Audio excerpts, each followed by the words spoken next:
Salut les gars, aujourd'hui on est au Capitole, on va parler de ça, de skate bien entendu. Donc c'est un peu le mode d'emploi, une vidéo spéciale mode d'emploi, comment skater au Capitole, parce que je vois beaucoup de gars qui se font arrêter, qui prennent 160 € d'amende, parce que tout simplement ils croient que le Capitole c'est un skatepark, quoi. Tu viens, tu débarques et tu skates. Non, ça se passe pas comme ça. Le street c'est plus complexe. Donc aujourd'hui on est en street. Le street c'est pas du tout un skatepark. Il faut savoir qu'il y a plein de gens et un environnement autour qu'il faut essayer de comprendre pour éviter de se prendre un manche. Donc avant d'aller skater au Capitole, il faut prendre compte de 3 ou 4 points essentiels. Je veux dire 3, ça va être plus simple. Donc il faut regarder autour de soi là, il y a des habitations, des commerces tout le long là. Ainsi que de l'autre côté ici. Donc ça, il faut en tenir compte, c'est très important. C'est comme pour la place de l'Europe, il y a aussi des habitations, il faut en tenir compte. Qu'est-ce qui gêne et pourquoi on est interdit au Capitole? La première chose, c'est le bruit.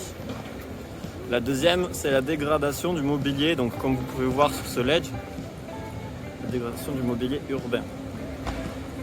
Donc ça c'est vraiment, ça pose problème. Donc la police passe souvent ici parce qu'ils sont pas loin en fait. Ils ont un endroit où ils se réunissent toute la journée en fait. Donc ça, il faut en tenir compte des riverains et du bruit. Du coup, c'est le bruit qui gêne les riverains. Moi, j'ai déjà eu une amère expérience de riverains qui étaient sortis pour nous dire d'arrêter de skater tellement ça faisait trop de bruit. Et on a failli fighter, je vous dis. On a vraiment failli fighter. Donc le bruit par rapport aux riverains, il faut savoir que la plupart des gens qui sont ici travaillent jusqu'à 19h. Donc quand ils rentrent, ils veulent avoir du calme. Vous entendez tout le bruit déjà qu'il y a là, où il y a beaucoup de monde. Je vais vous montrer. Attends. Ouais. Bon, on voit pas très bien, mais il y a beaucoup de monde aujourd'hui. Donc il ne faut pas venir en plein après-midi. Ça c'est sûr, parce que vous allez tomber sur la municipalité. Et en général au fond, vous le voyez avec des voitures. Si vous voyez des voitures, vous skatez pas, c'est mort. C'est mort. Je regarde si mes affaires se font voler parce qu'elles sont juste derrière. Je les attache. Ça aussi, il faut y faire gaffe. Les vols. On est en plein centre-ville, donc il y a risque de vol. Donc il faut faire gaffe du coup, aux municipaux, aux riverains. Ça fait déjà 2. Au vol, bon, ça c'est pas ça qui va vous empêcher de skater. Enfin, je pense pas. C'est un problème autre. Et le 4e point, c'est aux municipaux qui sont juste dans ce bâtiment derrière là. J'ai du mal à montrer avec mon pouce. Ils finissent à 16h30, 17h. Donc pendant toute la journée, jusqu'à 17h, vous ne pouvez pas skater. Sinon, ils appellent les municipaux et vous payez 160 € d'amende. Si vous skatez dans cette tranche horaire, c'est mort. Si vous skatez entre 17h et 19h, c'est parfait parce que eux ils terminent à 19h. Donc ils rentrent chez eux, ils veulent être au calme, ils appelleront pas les municipaux. Alors attendez, il y a un ballon de foot là. Voilà.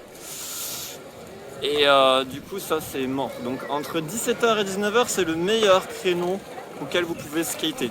D'ailleurs là la plupart des skateurs arrivent maintenant, ceux qui savent. Donc voilà.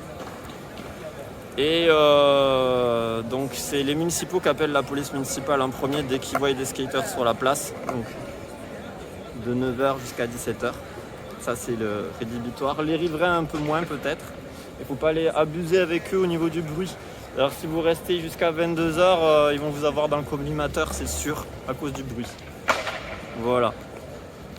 Quand la police arrive, vous avez plusieurs options. Vous pouvez courir. Je vous le conseille pas trop, mais vous pouvez courir si vous voulez, vous disperser si vous êtes en groupe, ça fonctionne. Ça fonctionne, hein, mais bon après, ils vont vous voir, ils vont vous repérer dès que vous revenez. Il vaut mieux que vous discutiez avec eux et qu'il y ait une ambiance amicale. Il vaut mieux. C'est mieux pour vous, même si vous payez. Je vous le conseille. Qu'est-ce qu'il y a d'autre? Si jamais vous voulez voir un petit peu comment ça se passe les arrestations de skaters, vous tapez sur YouTube Toulouse, la ville des anti-skates. C'est une vidéo que j'ai faite et en introduction il y a une discussion avec il y a les municipaux qui viennent nous arrêter et qui nous mettent des amendes parce qu'on skate. Voilà. Et bien sûr vous pouvez signer la pétition en tapant pétition skate Toulouse. pour, contre du coup l'arrêté qu'il y a en place, parce que c'est pour ça que c'est interdit, c'est parce qu'il y a un arrêté. S'il n'y avait pas d'arrêté municipaux, on pourrait skater, mais le maire il a mis un arrêté. Et c'est pour ça que là il y a pas mal de skateparks qui sont construits à l'extérieur de Toulouse, parce qu'en fait il veut que tous les skateurs du centre-ville aillent du coup dans ces skateparks pour. Sauf qu'il n'a pas compris, mais bon c'est pas grave, c'est pas de sa faute, c'est un maire, il est pas, c'est pas un skater. J'espère que les skateurs continueront d'aller ici, parce que c'est une belle place. Moi je la kiffe. Je la kiffe, c'est The Place to be. Donc voilà, j'espère que vous avez bien compris. Donc vous faites attention aux riverains, vous faites attention aux municipaux, de la police municipale, et les municipaux qui sont dessus, qui travaillent, qui sont dans les bureaux. Là vous avez carrément le maire qui est là, hein. Donc dès qu'il vous voit, il l'appelle, et il n'y a pas de négociation possible. C'est le maire. Faites gaffe. Donc à partir de 17h, il est plus là normalement. Même s'il y a des lumières, il est plus là. En théorie. Attention, restez vigilants. Et regardez bien qu'il n'y ait pas des policiers municipaux partout. Ici. Voilà. Je ne saurais pas trop énumérer tout ça, mais en fait c'est un peu technique. Mais vraiment faites attention à tout ça. Et vous pourrez skater. Donc les tranches horaires c'est 17h, 19h. Et après vous pouvez skater, c'est safe, mais pas 100% safe. Voilà. Et c'est plus safe que si vous skatez l'après-midi. Donc retenez bien ces horaires. 17h jusqu'à 19h. Et après le mieux c'est de partir par respect pour les riverains déjà. Et bon, vous faites ce que vous voulez. Voilà. N'hésitez pas à liker, à commenter, à vous abonner. Des bisous. Bonne année à tous. Et à plus.